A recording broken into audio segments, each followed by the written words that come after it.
اگر کسی کے پاس ٹیکنالوجی ہے تو کیا ہوا بھائی؟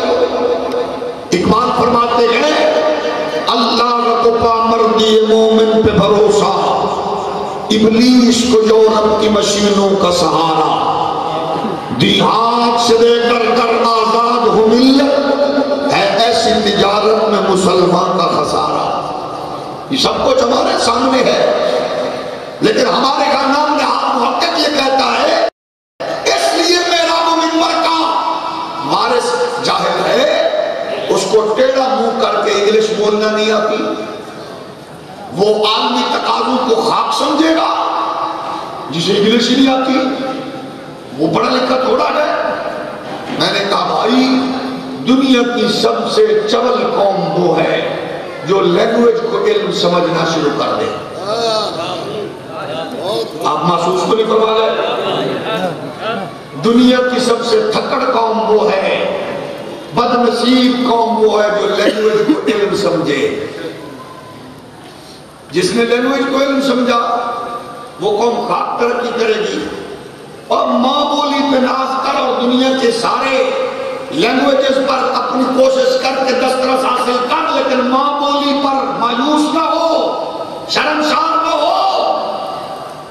جیڑیاں قوماں ماں بولی تے شرمندہ ہوندیاں نے وہ ساری زندگی چبلے ہی بڑھ دیاں نے۔ آپ کا پڑوسی ملک چائنا سائنسی ایجادات میں ٹاپ آف دی لسٹ دنیا میں، وجہ اس نے ساری ٹیکنالوجی کے جملہ علوم و فنون کو اپنی لینگویج میں تبدیل کر دیا۔ ایسا کی پیدا کیتا ہے لنڈن انگریز، محمد تیانٹیاں، انہوں نے کیا کیا کہ سائنسی ایجادات میں سب سے ٹاپ پہ، اور 7ویں نمبر پر گئے ہمارے لفافہ اینکر اور لنڈے کے انگریزوں کا محور و مرکز امریکہ۔ لیکن محسوس نہ فرمائیے گا ہمارا اس میں کوئی نمبر نہیں ہے، سائنسی ایجادات میں ہمارا کوئی نمبر نہیں ہے۔ اس کی وجہ یہ ہے کہ ہم تو سائنس ٹیکنالوجی کا وزیر بھی وہ ڈھونڈ کے رکھتے ہیں جس کی زبان بولی کتے سے بھی کم از کم 1.5 فٹ لمبی ہو۔ اس کا رزلٹ یہ نکلتا ہے کہ پڑوسی ملک کا سائنسدان چاند پہ پہنچ چکا ہوتا ہے اور ہم اپنی بچیوں کی بالی اور زیور بیچ کر بجلی کے بل ادا کرنے کے لیے لائن میں لگے ہوتے ہیں۔ یہ ہے آپ کی میری ترقی، اور ٹارگٹ کیا ہے میرا وہ منبر کو بھونکنا۔ اسٹیج کے بزرگ سے لے کر آخری بچے اور جوان کھڑے تک میں پوچھنا چاہتا ہوں، لفافہ جتنی بڑی لمبی زبان رکھ کے میرا وہ منبر کو بھونکو۔ میں پوچھ سکتا ہوں بہاول نگر کے دل میں رضا مصطفیٰ میں کھڑے ہو کر تم نے محراب و منبر کے لیے بجٹ کتنا رکھا؟ سپورٹ کرو تم کنجر خانے کو اور بکواس کرو محراب و منبر کو، بچوں ایسا نہیں ہونے دیں گے۔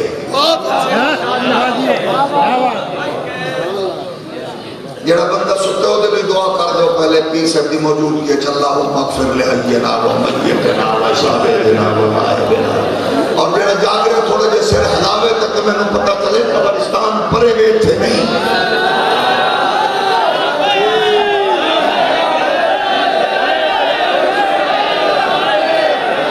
میں یہ پوچھنا چاہتا ہوں اہل سنت کے ذمہ دار مرکز اسٹیج پر کھڑے ہو کر پوچھنا چاہتا ہوں، مجھے جواب چاہیے اسلامیہ یونیورسٹی میں 5,500 بیٹیوں کو بے آبرو کیا جائے،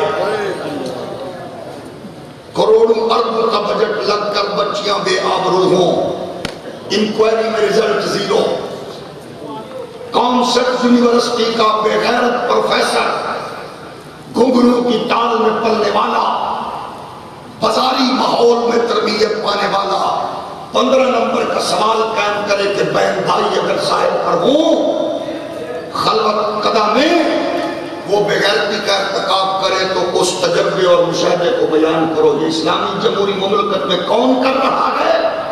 جن پر آپ لوگوں نے کروڑوں بجٹ لگایا. یہ وہ لوگ بیٹھے گئے جن کو آپ دیکھ رہے گئے. یہ مزدوروں کی اولاد ہے, شریفوں کی اولاد ہے, حلال کمانے والوں کی اولاد ہے.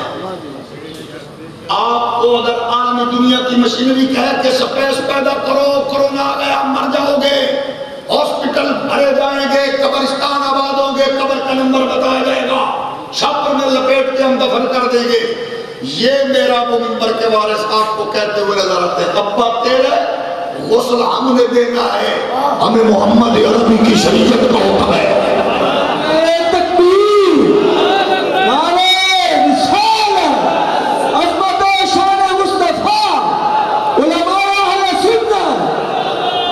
یہاں تک ہم نے دیکھا قائد اعظم یونیورسٹی کے ایڈمنسٹریٹر نے ایک نوٹیفیکیشن جاری کیا کہ ہم ریلیجیس ٹیچر افورڈ نہیں کر سکتے.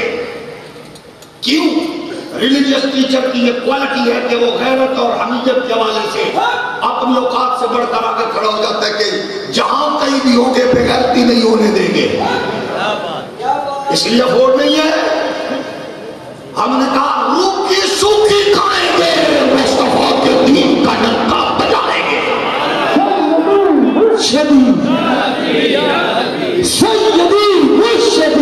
ایسے ایک بات بتاؤں آپ کو احساس تو ہو گیا ہوگا کہ بڑی کرسی پہ بیٹھنے والا بندہ کتنا مجبور ہوتا ہے.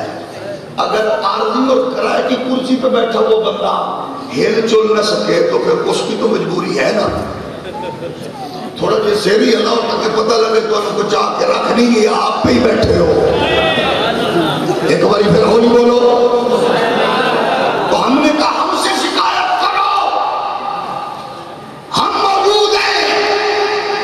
ہم نے کب کہا کہ آپ ہمیں بچہ دیں, ہم آپ کو ڈاکٹر قدیر بنا کے دیں گے. بھائی میں اس بھونکنے والی کے بیٹے سے پوچھنا چاہتا ہوں, بتا ہم نے کب کہا تھا ہمارے مدرسے میں بچہ داخل کر ہم ٹوائلٹ بنا کے دیں گے؟ اور ہم نے کہا تھا بچہ لاؤ, ہم آپ کو محمد کے دین کا چوکیدار بنا کے دیں گے. تکبیر,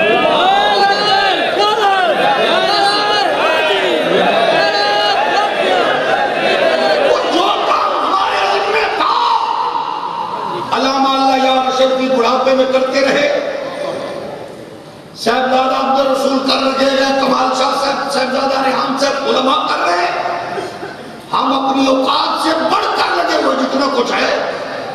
لیکن ایک وعدہ ہے آپ سے, غداری بھی نہیں کریں گے نہ کی ہے, اور محمد عربی کے دین کی چوکیداری میں بھی کبھی کوئی آنچ نہیں. یہ پوری الحمدللہ دلیری اور جو افشانی کے ساتھ یہ سلسلہ قائم اور قائم رہے گا.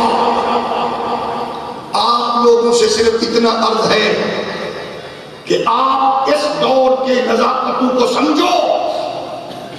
اب طاقتور ہو چکی ہے گناہ, بدی طاقتور ہو چکی اور نیکی کمزور کر دی گئی ہے.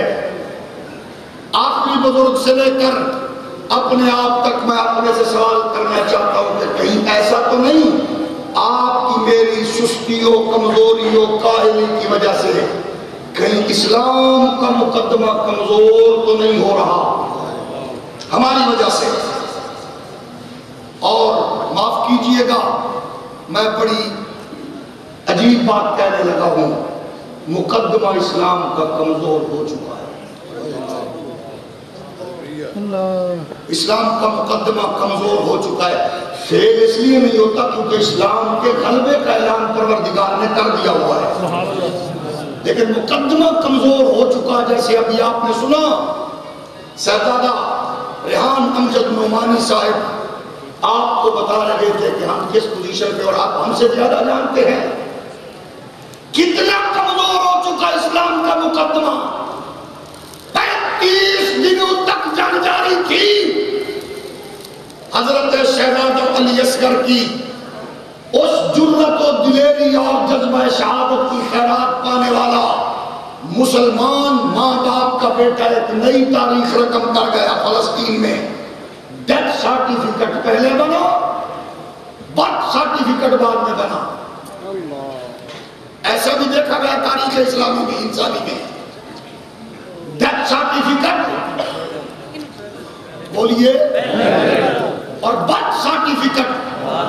میں ہاتھ جوڑ کے آپ سے جامعہ ارضائے مصطفیٰ کے اسٹیج پہ پوچھنا چاہتا ہوں، کہاں مر گیا وہ بل گیٹس نامی کتا جس کے حکم پر میرے نومولود بچے کے منہ میں پولیو کے قطرے تو ٹھوسے جا رہے ہیں، اور فلسطین میں مرنے والے بچے کے لیے کوئی اقدام کیوں نہیں ہو رہے؟ اللہ، کیا میں پوچھ سکتا ہوں؟ زندہ لوگوں سے مخاطب ہوں میں؟ کیا میں سوال کر سکتا ہوں پاکستان میں کوئی ایک جاگل کی وجہ سے کوئی ایسا فیل ہوا یا فیلئر ہوا؟ گھنگرو کی تال میں پڑھنے والے، مغربی میڈیا پر بک بک کرنے والے، اسلام پر بھونکنے والے لفافہ کر رہے تھے دہشت گرد ہے مسلمان. یورپ میں تو بطخ کراس کرے بھائی روڈ بلاک ہو جاتے ہیں. میں پوچھنا چاہتا ہوں